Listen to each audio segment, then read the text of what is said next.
Une sortie au zoo pas comme les autres. Au lieu de venir voir les animaux, ils sont des milliers à s'être levés aux aurores pour Hun Sen. L'homme fort du Cambodge se méfie des journalistes. Il refuse les questions, préfère les discours. Il inaugure ce zoo de Phnom Penh avec un message simple avant les élections législatives. Lui et les siens sont les seuls capables de diriger le pays. Les autres, des incultes qui ne savent que critiquer.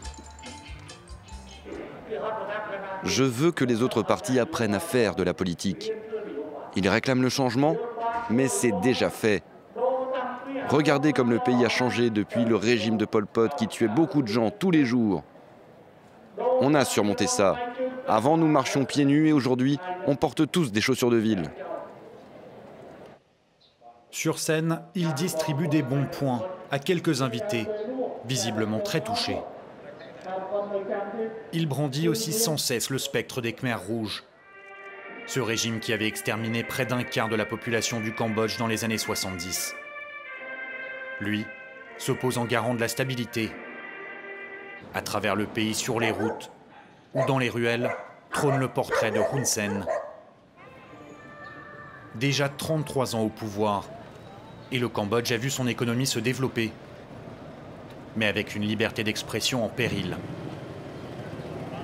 Dans ce quartier populaire de la capitale, quelques associations de travailleurs tentent de se faire entendre. Leurs membres ne sont pas tous contre le Premier ministre. Ils veulent seulement défendre leurs droits sans peur de représailles.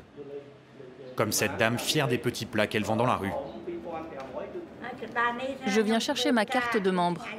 Regardez, j'ai le reçu. C'est bon, j'ai votre dossier. Elle et d'autres vendeurs ambulants sont parfois embêtés par la police. Le syndicat nous aide à surmonter nos difficultés quand on est opprimé ou qu'on a des problèmes avec les autorités. Ça nous apprend à être unis et on voit qu'on peut trouver des solutions par nous-mêmes. De nombreux syndicats sont de mèche avec les autorités, pas celui de Khao Pun. Il est très difficile de se battre contre le gouvernement. Ce sont souvent d'anciens militaires ou policiers qui contrôlent le pouvoir. Et ils n'ont pas la culture de la négociation. Au Cambodge, tout est politique. Le gouvernement ou le parti au pouvoir font tout pour avantager les leurs. Sous le règne de Hun Sen, des centaines de syndicalistes, journalistes et membres de l'opposition ont été assassinés selon l'ONG Human Rights Watch. Palin prend tous les jours des risques pour défendre la liberté d'expression.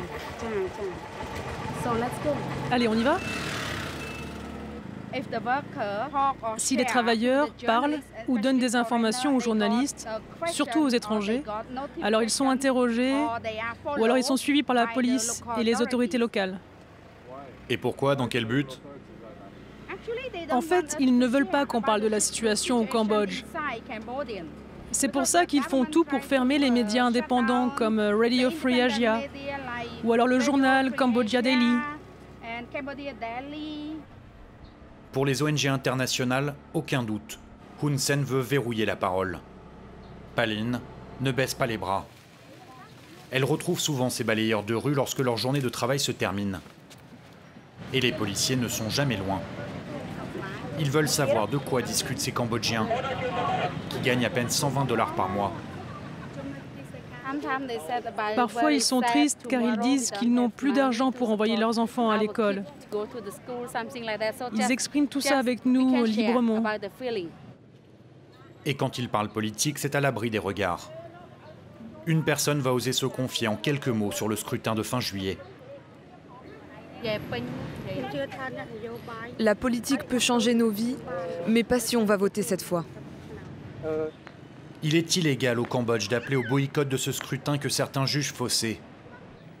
La justice a dissous le principal parti d'opposition, le CNRP, qui représentait une menace pour le pouvoir. Ses dirigeants sont désormais en prison ou en exil. La voie est libre pour Hun Sen. Les jeunes partis encore en lice réclament un meilleur partage des richesses. Les attentes sont fortes, les besoins aussi.